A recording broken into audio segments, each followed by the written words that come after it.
sorry. Vi laver selvfølgelig fortrydelse på det så. Eller ikke en fortrydelse, eller en opsigelse på det. Så det lukker den, det lukker til den 15.7. Vi har 30 dage på alle vores mobilabonnementer, sådan noget. Når det er forsikringer, så betaler man bare den næste regning. Altså det vil sige, du betaler den sidste regning den 1.7. og så er den forsikret frem til den 15.7.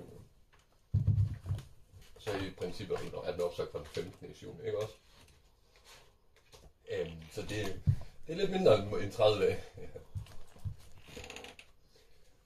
Ja, det er også det. Er der andet, jeg kan hjælpe dig med, sådan en? Du må have en rigtig, rigtig skøn dag, igen. Tak skal du have. Igen.